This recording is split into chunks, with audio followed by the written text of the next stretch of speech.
Bonjour à tous, dans cette vidéo nous allons voir comment calculer une probabilité avec la loi binomiale en utilisant une calculatrice Numworks. Dans l'exemple, on nous dit soit grand X une variable aléatoire qui suit une loi binomiale de paramètres n égale 5 et p égale 0,4, et dans la première question on nous demande de calculer la probabilité que grand X soit égal à 2. Alors pour calculer une probabilité du type p de grand X égale k quand grand X suit une loi binomiale, il y a une formule à connaître. Eh bien, la formule à connaître est la suivante. Si grand X suit une loi binomiale de paramètres n et p, la probabilité d'avoir k succès, c'est-à-dire p de grand X égale k, eh bien c'est k parmi n multiplié par p à la puissance k multiplié par 1 moins p puissance n moins k. Alors voyons comment utiliser cette formule pour calculer p de grand X égale 2. Alors puisqu'on cherche p de grand X égale 2, cela signifie que le nombre k ici est égal à 2. Donc tout d'abord nous allons mettre ici k parmi n, c'est-à-dire 2 parmi 5, puisqu'on nous dit ici que n égale 5, multiplié par p à la puissance k.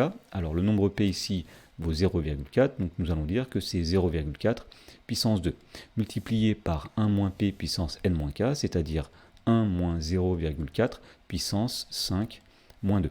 Alors on peut réduire cette expression en disant que c'est 2 parmi 5 multiplié par 0,4 au carré, multiplié par 1 moins 0,4, c'est-à-dire 0,6, puissance 5 moins 2, c'est-à-dire puissance 3. Voilà, et donc pour finir de calculer le nombre p de grand X égale 2, on va utiliser une calculatrice Numworks pour calculer cette expression. Alors lorsqu'on est dans le menu principal de la calculatrice, on va aller tout d'abord dans le menu calcul qui est ici, et on va tout d'abord calculer 2 parmi 5. Donc pour calculer un coefficient binomial, on va appuyer sur la touche qui est ici pour dérouler un menu, et on va se déplacer dans le menu qui s'appelle dénombrement. Donc on appuie sur la flèche de droite ici, et on va sélectionner ici binomial nk qui va permettre de calculer k parmi n. Donc on exécute. On voulait calculer 2 parmi 5, donc en bas nous mettons 2, en haut nous mettons 5, et on voit que 2 parmi 5 est égal à 10. Voilà, donc maintenant qu'on a 2 parmi 5, eh bien on peut calculer p de grand X égale 2. Donc on avait dit que c'était 2 parmi 5, c'est-à-dire 10, multiplié par 0,4 au carré, le tout multiplié par 0,6 à la puissance 3. Et donc lorsqu'on exécute, on trouve que la probabilité que grand X égale 2 est égale à 0,3456. Dans la question numéro 2, on nous demandait cette fois-ci de calculer la probabilité que grand X soit inférieur ou égal à 2. Alors la première chose qu'on va remarquer, c'est que l'événement x inférieur ou égal à 2, eh bien, il se décompose en x égale 0, ou x égale 1, ou x égale 2. Alors il se trouve que les événements x égale 0, x égale 1 et x égale 2 sont disjoints. Donc on peut affirmer ici que la probabilité que x soit inférieur ou égal à 2 est égale à p de x égale 0 plus p de x égale 1 plus p de x égale 2.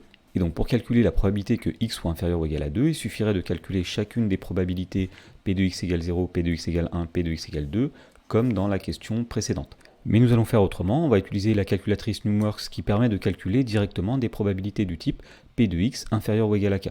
Alors pour faire cela directement avec la calculatrice, on retourne donc dans le menu principal, on va dans le menu qui s'appelle probabilité, on va sélectionner le menu binomial qui est ici. Alors on va saisir les paramètres, on sait ici que n égale 5 et que la probabilité de succès ici est égale à 0,4. Voilà, on exécute et on arrive sur un menu qui nous demande p de x inférieur à quelque chose. Nous on cherche p de x inférieur à ou égal à 2, donc on exécute et on trouve finalement que la probabilité que x soit inférieur ou égal à 2 est égale à 0,68226. Dans la question numéro 3, on nous demande de calculer cette fois-ci la probabilité que x soit supérieur ou égal à 2. Alors pour calculer cette probabilité, on va passer par l'événement contraire. Alors tout d'abord, l'événement contraire de x supérieur ou égal à 2, c'est x strictement inférieur à 2.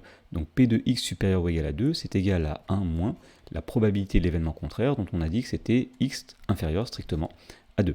Ensuite, on va dire que puisque grand X suit une loi binomiale, grand X prend des valeurs qui sont des antinaturels, compris entre 0 et 5, et donc si on a un antinaturel qui est strictement inférieur à 2, ça veut dire qu'il est inférieur ou égal à 1. Donc finalement, la probabilité que X soit supérieur ou égal à 2, c'est 1 moins la probabilité que X soit inférieur ou égal à 1. Voilà, maintenant nous allons calculer P de X inférieur ou égal à 1, comme dans la question précédente, en utilisant la calculatrice.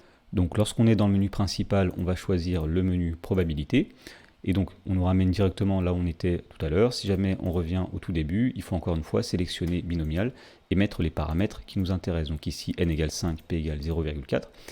Et donc ici, on souhaite calculer P de x inférieur ou égal à 1. Donc on met tout simplement 1 ici, on exécute, et on trouve que P de x inférieur ou égal à 1 est égal à 0,33 696. Et donc pour finir le calcul, il suffit simplement de faire 1 moins 0,33 696, et on trouve que P de x supérieur ou égal à 2 est égal à 0,66 304. Alors pour finir, nous allons voir une autre méthode pour calculer directement P de x supérieur ou égal à 2 grâce à la calculatrice. Et bien tout simplement, lorsqu'on est dans le menu ici de loi binomiale, pour calculer P de x inférieur ou égal à quelque chose, on va modifier ici en allant sur la petite icône. On clique sur exécuter et on va choisir ici la courbe pour laquelle les hachures sont à droite. Et donc lorsqu'on exécute, on voit qu'il nous demande P de x supérieur ou égal à quelque chose. Donc à la place du 0, nous allons mettre ici 2. Et lorsqu'on exécute, on trouve que P de x supérieur ou égal à 2 est bien égal à 0,66 304.